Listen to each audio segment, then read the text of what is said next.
बोललेले वेळे किंवा पोटे घातले असेल किंवा काय असेल मेहनत तुम्ही केली असेल सगळे आम्ही त्यामध्ये चौकशी करतो त्याच्यामध्ये निष्पन्न झालं बाबा जे असं असं झालेली घटना खरी आहे त्यानंतर कारवाई करते आणि काय सांगू तुम्हाला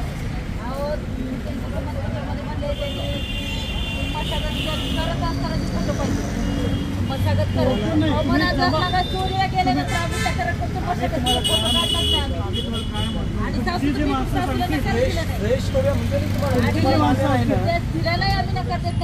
चौकशी तुम्हाला मान्य नाही ना इन कॅमेरा तुमच्या समक्ष साहेब स्वतः करतो आणि काय सांगू ती मान्य ती सोडून टाका बाजूला सोडून टाका तुमच्या समक्ष साहेब काय सांगू साहेब आले की स्वतः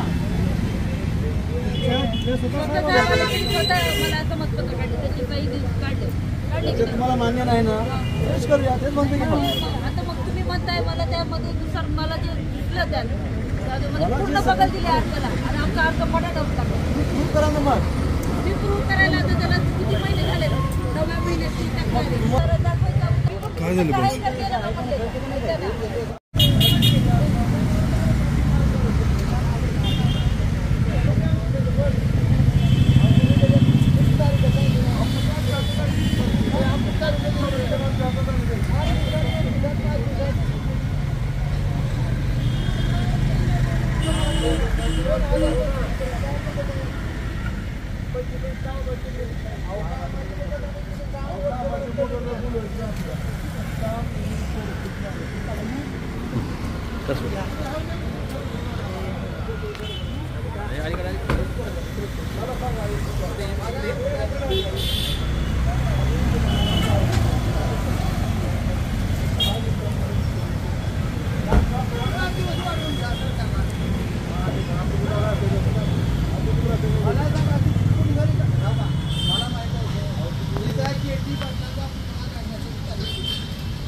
मावशी काय चाललंय पोषण चालू आहे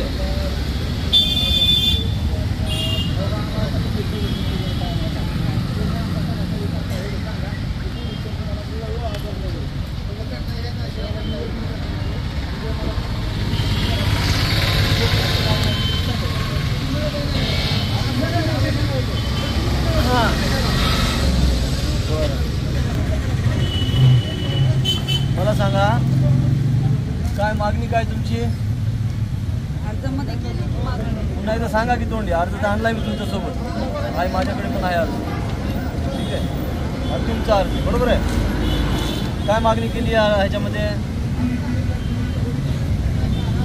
चोरून नेले ते ट्रॅक्टरवर पुन्हा दाखल पाहिजे कशा मंडी काढायला कोण कोण होते पुन्हा दखल नाही घेतली वेळेच्या वेळेला त्यांनी बगल दिले सगळ्या आम्हाला समजपत्र काढून त्यांच्यावर कारवाई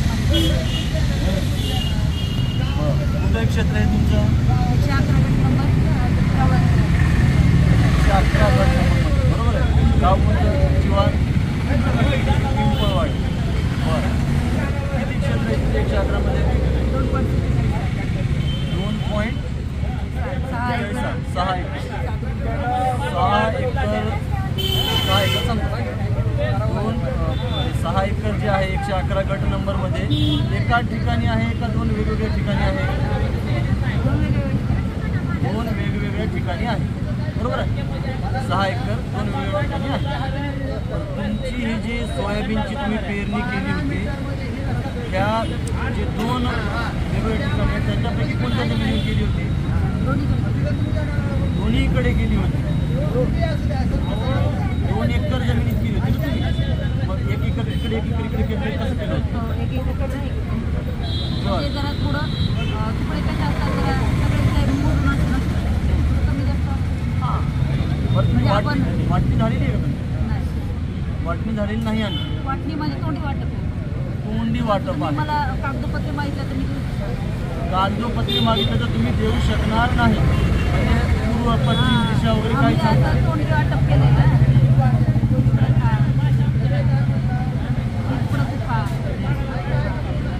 तुकडं हे तुकडं असं म्हणजे तोंडी वाटप केलं म्हणजे काही तिथं बांध वगैरे टाकलेलं नाही आहे म्हणजे ते तुकड्यानुसार बांध आहे त्यानुसार बांध आहे ती वाटणी कोणी केली होती? आम्ही सोबत बरं. सातबाऱ्यावर नाव कुणाकुणाचं आणखी कुणाचे आहे? आहे वीराचं आहे. म्हणजे हे 3 एकर एका ठिकाणी आहे, 3 एकर एका ठिकाणी. इथं पण तिघा चौघांचे नाव आहे, तिथं पण तिघा चौघांचे नाव आहे. बरोबर आहे. पण असे दिशा कोणी सांगू शकणार नाही की कोणाची कुठे फक्त तोंडी वाटत झालेली आहे. शेताला दिशा असणार. बरं आता बघा, तुम्ही म्हणताय की तुमच्या त्या सोयाबीनची जी तुम्ही पेरणी केली होती सामायिक क्षेत्रामध्ये, बरं का, कारण त्या 7-12 सामायिक क्षेत्रामधूनच येतो.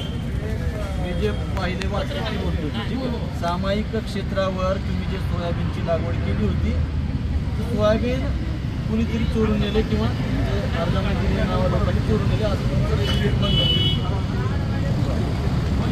आता ही सोयाबीनची पेरणी कुणी केली होती?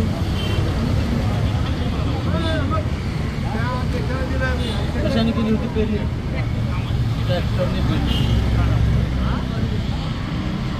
कुणाचा ट्रॅक्टर होता?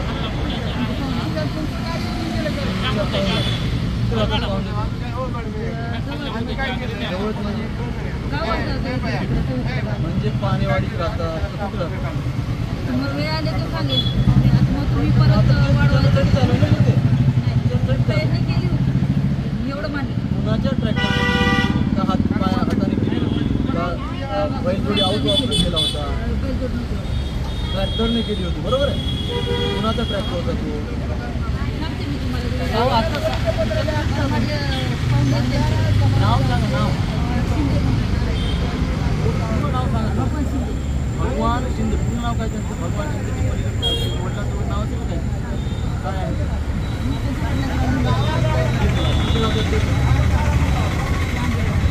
वांगी. मोबाईल नंबर आहे त्यांचा? मला मोबाईल नंबर द्या. वांगीला म्हणला तुम्ही? भगवान लिमराज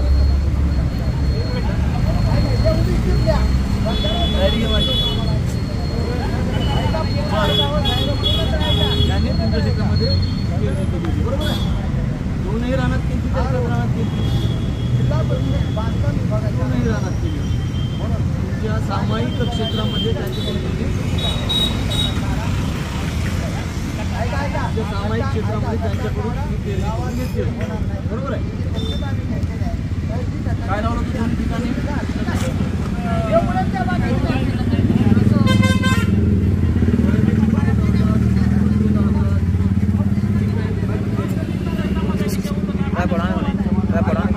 बरं, तुमच्यासोबत तुम्ही जेव्हा पोलीस स्टेशनला तक्रार घेऊन आला होता, माझे काही पोलीस संबंध त्या ठिकाणी पाठवले होते. म्हणजे नाही का तुम्हाला व्हिडिओ पण आहे माझ्याकडे. तर तेव्हा तुम्ही कोणी विलास गोरेचं तुम्ही रान दाखल होतं तर तुमचं म्हणून जे रेकॉर्ड आहे तुमच्यावर व्हिडिओ आहे माझ्याकडे. तुम्ही विलास गोरेचं नाव तुमचं म्हणून दाखल होत असता. दुसरी गोष्ट, तुम्ही ज्या रानामध्ये सोयाबीनची लागवड केलेली आहे असं म्हणतात, त्या ठिकाणचा पण व्हिडिओ आणि फोटो माझ्याकडे आहेत. त्या ठिकाणी ऊसाचं पडाक रान आहे आणि गवत देखील वाढलेलं आहे. तुमच्या शेतामध्ये ऊस आहे का? आहे का नाही स्पष्ट विचारतो, सांगा आता. आहे का नाही? आहे का नाही ऊस पण जळालेला आहे सध्या. आहे ना, बरोबर आहे. जसं जळालेलं म्हणजे कसं खूप वाळून गेलं आहे, वाळून गेलेला आहे. कशामुळे वाळून गेला आहे? वेळेला पाणी नाही दिलं.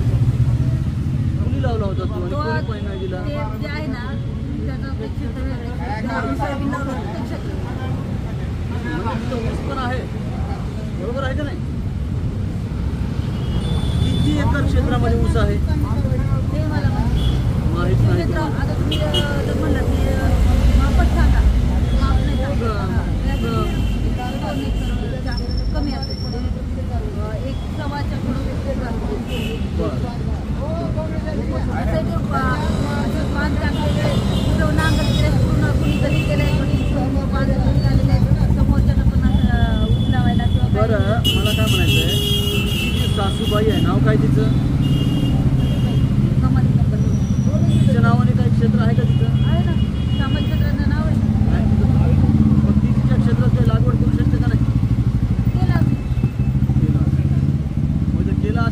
हार्वेस्टिंग पण करेल, त्याचं पीक काढेल पण, बरोबर आहे का नाही? तसं कसं मग आमच्या क्षेत्रात आम्ही काढतो त्यांनी ते काढतो. हां, मी तेच म्हणतो, जर त्यांनी केली असतील ते काढतील, तुम्ही केलं असतं तुम्ही काढता, बरोबर आहे का नाही? माझा प्रश्न समजला तुम्हाला? म्हणजे जर तुमच्या सासूबाईने काही तिथे लागवड केली असेल तर हे निश्चितच आहे की तिथे जे पीक आहे ते ती काढेल, बरोबर आहे? बरोबर आहे. मग आता जर तिने तिचं पीक काढलेलं असेल तर त्याच्यामध्ये काही चुकीचं असेल का? अहो तिथं तिनं काढून दिलं त्याला मला काय अडचण नाही. काय माझं पीक अडचण नाही. नेलंय. तुमचं पीक नेलं, बरोबर आहे. मग त्या ट्रॅक्टरचं तुम्ही तुमच्या समोर नेलं का ते पीक काढून? मी गेले होते तर असे ढिगारे लावले होते. आम्ही म्हणतो तो आमचं काढू नका. तर ती मारायला उठलं आमचं पीक. मला मारलं मग ते. मग दुसरीकडे मी गेले पलीकडल्या शेतामध्ये तिकडे बघितलं इकडे बघितलं. ढिगारे दुसऱ्या दिवशी आले मी त्यांना सांगायचं पुढे गेले. बरं तुम्ही तुमचं एज्युकेशन काय झालेलं? 5वी झाले. तुम्हाला हे तर माहीत आहे की जेव्हा वंश परंपरेने जमीन येते ती वाटणी व्यवस्थित झाली पाहिजे, त्याच्यासाठी तुम्ही काय प्रयत्न केला? तेव्हा चालू होतं 2020 पासून प्रकरण चालू आहे, बरोबर आहे? अद्यापर्यंत माननीय न्यायालयाने काय निर्णय दिलेला आहे का त्याच्यामध्ये? काहीच निर्णय दिलेला नाही.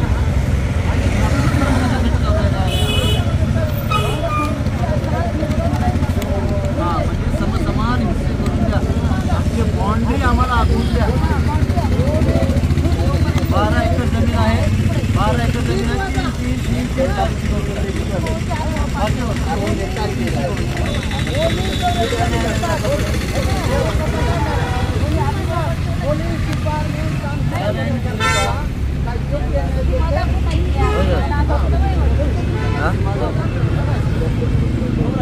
म्हणजेच काय म्हणायचं मला की तुमचं जे कागदावर जी वाटणी व्हायला पाहिजे ती अद्यापर्यंत झालेली नाही. कुणाची झालेली नाही. तुमचं म्हणजे काय तोटी चालू आहे, हे का ते का ते का. आणि कागदावर आत्ताही ती जमीन कशी आहे? सामायिक आहे, बरोबर आहे का नाही? किती बोलतात मला सांगा.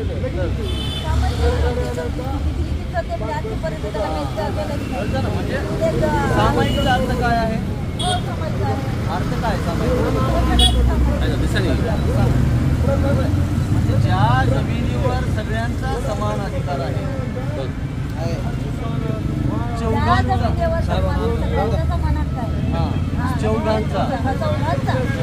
समान अधिकार आहे, त्याच्यामध्ये एकटाच कंप्लेंट करतो.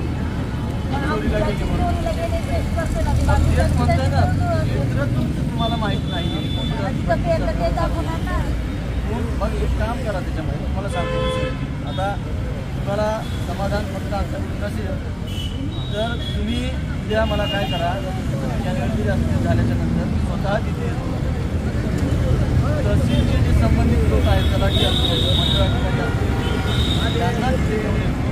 तुमच्या गावातला पोलीस पाटील जे असतील, सर्व आजूबाजूचे लोक आपण त्या ठिकाणी ठेवूया आणि त्याच्यानंतर त्या ठिकाणी तुमच्या समक्ष सगळी पण चौकशी करूया. आणि त्याच्यामध्ये काय निष्पन्न होते त्याच्यात पुढे जाऊया. आता विशेष म्हणजे काय आहे, हे बाब सुरुवाती असल्यामुळे याच्यामध्ये आम्हाला प्राथमिक चौकशीचे पूर्ण अधिकार असतो. मला सांगतो, ठीक आहे. जर फौजदारी डायरेक्ट असतं तर आम्हाला त्याच्यात प्राथमिक चौकशी करण्याची आवश्यकता नसते. करावी. पण ज्या गोष्टीमध्ये दिवाणी गोष्ट अडकलेली असते त्याच्यामध्ये आम्हाला प्राथमिक चौकशी करावी लागते. आता मी माझ्या पोलीस ठाण्याच्या पोलीस अंमलदाराच्या मार्फत काही चौकशी मला पटली नाही, बरोबर आहे. आता मी स्वतः तुमच्या जाताना देखील या प्रकरणाची तुमच्या उपस्थितीमध्ये तुमच्या उपस्थितीमध्ये चौकशी करायला तयार आहे. आणि संबंधित विभाग जे आहेत, त्यानंतर महसूल आहे, तुमच्या गावाचे प्रतिनिधी नाही, तुमच्या बाजूच्या तुमच्या तुम्हाला विश्वास आहे, ते पण तिथे यांच्या समक्ष आपण चौकशी करूया आणि याच्यावर आपण जर तुमचं नुकसान खरंच झालेलं असेल तर निश्चित आपण त्याच्यावर कारवाई करू. पण हे चौकशी झाल्याशिवाय होणार नाही. समज त्यांचं तुम्हाला मी काय म्हणतो, आणि चौकशी म्हटल्याच्या नंतर थोडा वेळ लागेल. स्वतः या उद्याला उद्या तयार आहे, तुम्ही कधी या. प्रक्रिया झाली.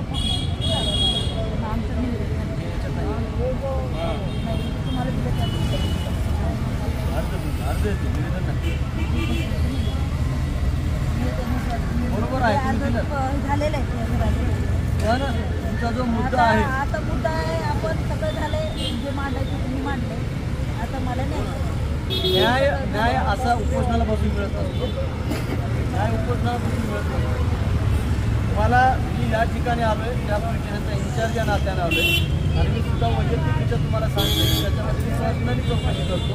तुम्ही स्वतः स्पॉटवर या. बाब दिवाणी आहे, ही बाब दिवाणी आहे, याच्यामध्ये चौकशी केल्याशिवाय, सखोल चौकशी केल्याशिवाय गुन्हा दाखल करता येत नसतो. आम्हाला जोपर्यंत आम्ही कन्क्लुजनला पोहोचणार नाही. मला असं म्हणायचं आहे की सगळं त्यांचंच आहे, आमचं काहीच नाही. मी कसं म्हणलेलं नाही, मी काय म्हणलं, सखोल चौकशी आमची हा शब्द वापरला आहे. सखोल चौकशी आमची जर तुमचा मुद्दा रास्त आहे असं मला वाटलं. आम्ही उतरायचे मालक तर आहे ना, काय म्हणतात तुम्ही, त्याच्यामध्ये समान अधिकारी आहात. मग तेच की मग चौघांचे तुमचे समान अधिकार समान आहे अधिकार आणि म्हणूनच अधिकार ठरवणं शेवटी माझा अधिकार नाही. आणखी नाही बोलतो मी तुम्हाला, तुमच्या जमिनीवरचा अधिकार ठरवून माझ्यासोबत विभागाची घेतो. घ्या, माझं मत म्हणणं नाही. मला जोपर्यंत न्याय दिला चौकशी करायची, काय करायची हे आतापर्यंत मी 5-6 अर्ज झाले. हे ठीक आहे, गेला तुम्ही अर्ज करण्याचा माझं काम लोकशाहीमध्ये पूर्ण सगळ्यांना झालेलं अधिकार आहे. दिलेला आता आहे. ते तुमची चौकशी करा, तुम्हाला काय करायचं ते तुम्ही करू शकता. आता माझं वाद नाही. प्रशासनाच्या वतीने आणि पोलीस परंडाच्या वतीने मी एवढंच विनंती करण्यासाठी आलो तुम्हाला की तुम्ही जो अर्ज दिला आहे त्याचा मी पर्सनली पुन्हा एकदा चौकशी करतो. तुमच्या उपस्थितीमध्ये चौकशी करायची माझी तयारी आहे आणि विनाकारण तुम्ही उपोषणाला बसून प्रशासनाला भेटू नये ही विनंती करण्यासाठी मी तुम्हाला आलो. आणि ही महसुली बाबा ही देखील सांगतो मी तुम्हाला, त्याच्यामध्ये चौकशीला वेळ लागतच असतो. 2020ला माननीय न्यायालयामध्ये तुझं प्रकरण दाखल केलं, आत्तापर्यंत त्याच्यावर निर्णय झालेला नाही. ऐका, अरे वेगळं नाही आहे, ऐका, 20ला केलं तुम्ही अर्ज दाखल, तुमच्याकडे अर्ज हा केलेला आहे, ठीक आहे ना, तर त्यांचं ते काम करतील. हा मग तेच होते ना. त्याच्यामुळे कशामुळे सांगायला तात्पर्य एवढा काय दिवाणी मॅटर तुमच्याकडे चोरी झालेली मी तुम्हाला सांगितली, कोर्टाला म्हणले वाटतं त्यांची बाब वेगळी, बाब वेगळी. ठीक आहे, याच्यात देखील दिवाणी त्याच्या आहेत की सामायिक क्षेत्र आहे की तुमचं, अहो, मी तेच म्हणते ऐका, तुम्हाला, त्यांचं सामायिक काम क्षेत्र ते आहेत की करतील, याच्यामध्ये. तुमचं काम तुम्ही करा. हा, आमचं काम आम्ही करतो म्हणून तुमच्याकडे आलो मॅडम. की जे तुम्ही विनाकारण भेटी धरायचा प्रयत्न करता प्रशासनाला ते बंद करा. तुम्ही सहकार्य करा मला, तुम्ही सहकार्य करा मला ह्याच्यामध्ये. तुम्हाला जर वाटतं तुमच्यावर अन्याय झाला तर न्याय मिळवण्याची जबाबदारी प्रशासनाची आहे. त्याच्यासाठी नाही तुम्ही केलं, मी नाही म्हणत नाही ना, मग मी केलंय, मी नाही म्हणत नाही त्याला. आणि ह्याच्यामध्ये जर स्टेट फॉरवर्ड असतं तर आम्ही गुन्हा दाखल केला नसता का? ह्याच्यामध्ये जर दिवाणी बाब नसती, तुमच्या घरातून एखादी वस्तू कोणीतरी घर उघडून चोरून नेला असतं तर आम्ही गुन्हा दाखल केला नसता का तुमचा? तुमचं प्रकरण काय आहे? सामायिक क्षेत्रातून तुमच्याच जे तुमचे नातेवाईक आहेत त्यांनी घेऊन गेले, असं तुमचं प्रकरण आहे. त्याच्यामध्ये दिवाणी बाब आहे. हे तुम्ही सहकार्य करा आम्हाला. तुम्हाला जर वाटत असेल तुमच्यावर अन्याय झाला तर 100% न्याय मिळेल, पण त्याच्यासाठी तुम्हाला हे ऑप्शन सोडून आमच्यामध्ये त्या तुमच्या समस्याच करणार आहे. मी सर तुमच्या समस्या चौकशी करणार आहे, प्रत्यक्षात घेऊन सहकार्य करा. प्रशासनाकडून तुम्हाला या ठिकाणी करतो. मला जोपर्यंत काय न्याय मिळत नाही, कारण हे सगळ्या पायऱ्या पहिली दुसरी पायऱ्या सगळ्या झाल्या. मला परत पहिले पायऱ्या पाचवे पायरे केले, मला ते काय द्यायचे तुम्हाला तुम्ही आहे, मीडिया आहे, समोर सगळं आहे. मला हा तुम्ही विनंती करतो प्रशासनाच्या वतीने. वास्तविक पाहता मला हा तुम्ही त्या व्हिडिओमध्ये पण तुम्ही सांगितलं आहे की महिलांच्या प्रति पोलिसांच्या आमची प्रतिमा तुम्ही मलिन केले त्या व्हिडिओमध्ये. काही तुम्हाला आमचं कामं माहीत आहेत का, आम्ही काय काय करतो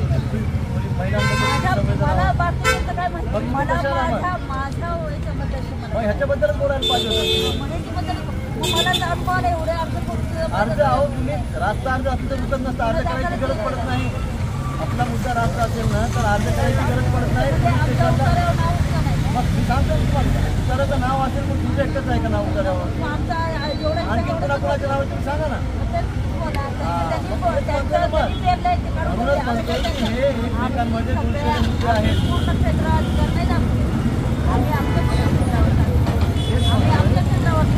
तेच म्हणतो तुम्ही जे कोण आहेत ते तुमच्या रानामध्ये नाव लिहून येतात. काय म्हणलं तुमचं भगवान भगवान लिंबाजी शिंदे वांगीचे राहणारे आहेत. मोबाईल नंबर त्यांचा असला तर कॉन्टॅक्ट असेल. माझं ते काय झालं मोबाईल पडला तर फोन केला. नाही त्यांचा मोबाईल तुमचं एवढं तुमचं रिलेटेड म्हणता ना तुम्ही. नाही पहिलं 5-6 मिनिटात मी तिथेच आहे. माझा मोबाईल बाहेर मॅडम जाऊन त्या पडला व्यक्ती होता. तुमच्या शेतामध्ये हो हो पेरलेलं मी आहे. तुम्हाला तेही सांगते त्यांचा नंबरही देते. कधी नाही आता एवढं वेळ तर नाही, उद्या म्हणत असता. उद्या तुला कधी सांगितलं आता रात्रीमध्ये तिकडे द्या होईल म्हणजे तुम्हाला लवकर चौकशी करून तुम्हाला देतो ना आम्ही म्हणजे तुम्हाला विनाकारण उपास नाही करत नाही पडणार. ते काय गं माझं मध्ये प्रवासामध्ये मोबाईल पडला होता चालत बघा नव्हता. विचारलं असतं त्यांनी सांगितलं नाही म्हणून गेला हो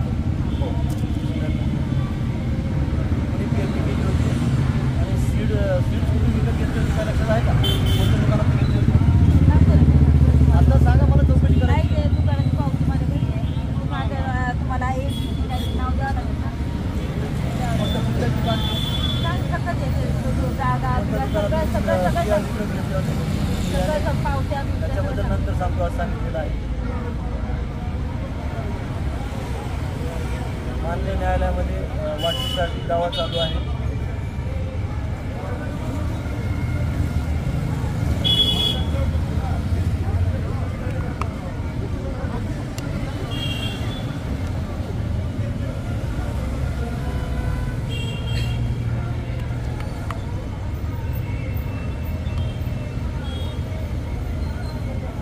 गट क्रमांक किती म्हटलं? 111 मध्ये आहे. किती जमीन आहे? 2.47 एकाच ठिकाणी आहे की दोन वेगवेगळ्या ठिकाणी आहे? दोन वेगवेगळ्या ठिकाणी आहे. दोन्ही ठिकाणी लागवड केल्याची सांगता येते. दोनही ठिकाणी त्यांनी सोयाबीन पिकाची लागवड केलेली सांगता येते. मध्ये मध्ये मुलीच पण लावला होता.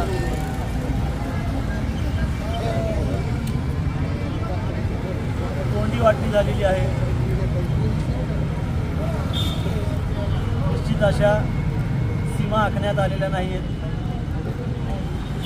परंतु सीमा सांगता येत नाही.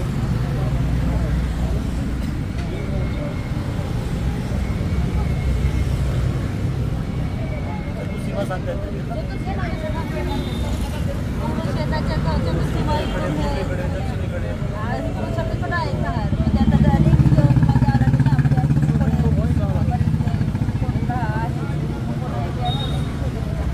एकदमच त्यांचं नाव हे ते आता म्हणतात पूर्ण नाव त्यांचं पूर्ण उद्याच्याला नावाचं प्रमाण काय आहे का मग तुमच्याकडे नाव आहे? नाही आता सध्या नाही नाव मग त्यांची ते आता चतुर्थी आहेत ना त्या आम्ही म्हणतो ना काय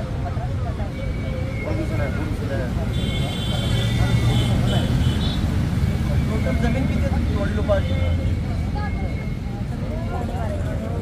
12 एकर म्हणून फक्त 2 एकर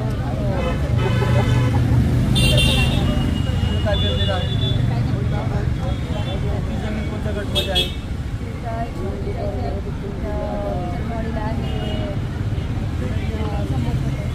का पेरणी केली नाही काय पेरणी? गहू आणि कांदा सरणवाडीला गहू आणि कांदा पेरणी.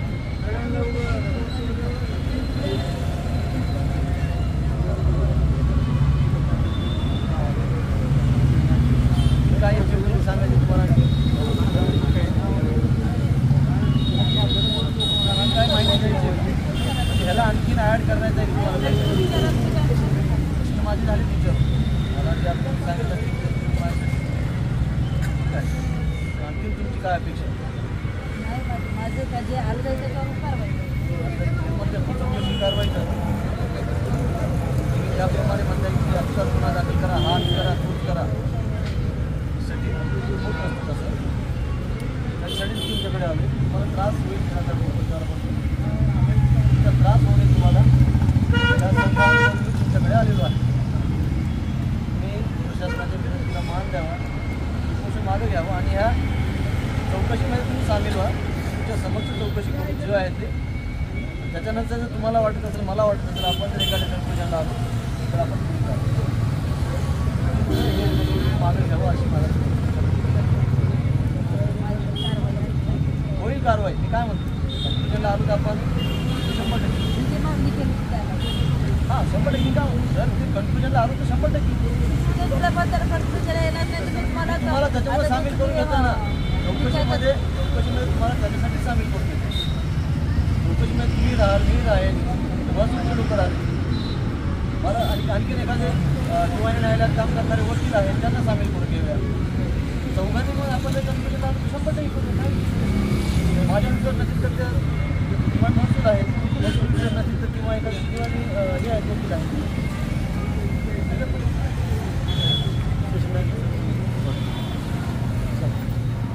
दोघे यात तुम्ही एकटे जाता.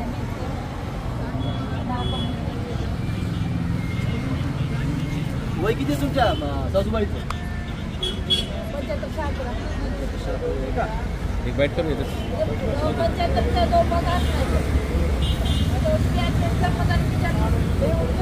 मला जेव्हा सहज विचारतो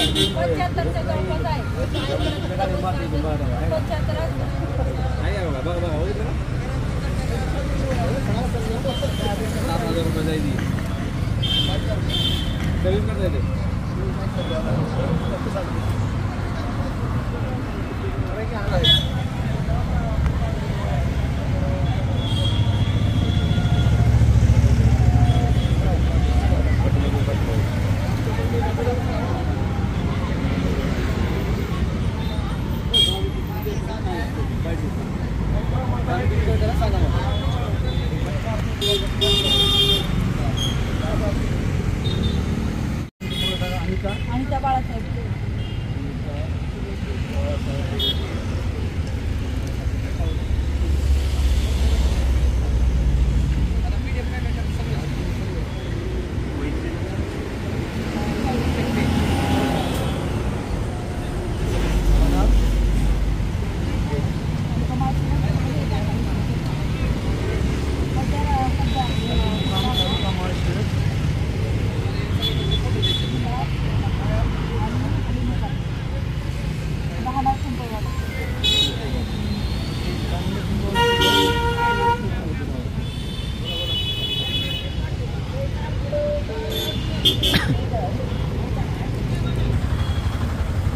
शिवारातून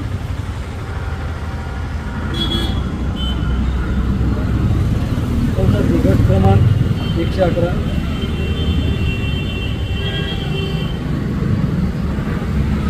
आपण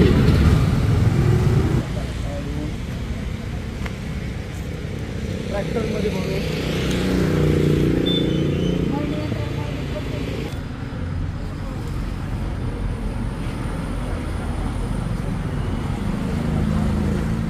आणि बऱ्याच गोष्टी तुम्हाला अंतरात ठेवलेल्या आहेत.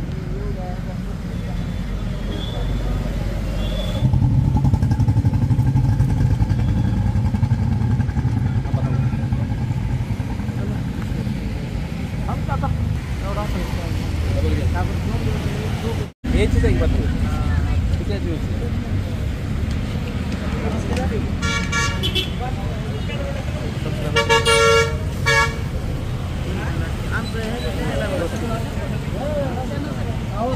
नाही घ्या तू.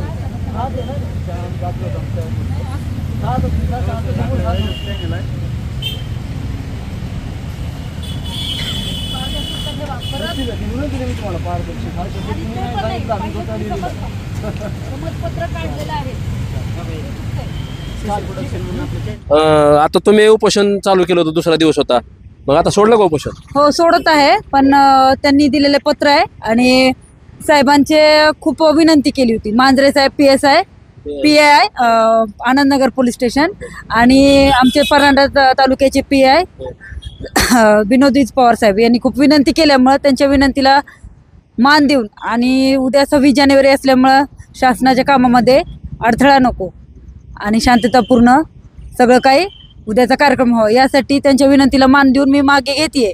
पण जर माझी जर चौकशी पारदर्शक न होता, नाही नाही, तुम्ही चौकशी पत्र दिलं ना तुम्हाला? चौकशी पत्र दिलंय, पण चौकशी अंती जर माझ्या कारवाई झाली नाही, गुन्हा नोंद झाला नाही, तर मी मंत्रालयासमोर आत्मदहन करणार आहे जर नाही झालं तर. उपोषण आता सोडलंय साहेब, पत्र दिले तुम्ही, काय सांगाल? अनिता होरे मॅडम पिंपळवाडी येथील आहेत आणि त्यांनी त्यांचं जे शेत आहे शेतीमध्ये जी पेरणी केली होती सोयाबीन पिकाची ती चोरीला गेले असं त्यांचा अर्ज आहे. तर त्यांचा जो अर्जाच्या अनुषंगाने मी त्यांना आता आश्वासन दिलेलं आहे की 15 दिवसामध्ये सखोल चौकशी करून आणि चौकशी अंती जर त्याच्यामध्ये गुन्हा निष्पन्न होत असेल तर निश्चितच त्यांच्यावर गुन्हा दाखल करण्यात येईल असं मी त्यांना आश्वासन दिलेलं आहे. आणि ही चौकशी जास्तीत जास्त पारदर्शक राहावी यासाठी जे संबंधित विभाग आहेत जसं की महसूल विभाग आहे, पुन्हा जे कायदेशीर सल्ला मी घेणार आहे, या सगळ्या गोष्टी मी त्यांना सांगितल्याच्यानंतर त्यांनी त्यांचं समाधान झालं आणि त्यांनी उपोषण जे आहे ते मागे घेतलेलं आहे, प्रशासनाला सहकार्य केलेलं आहे.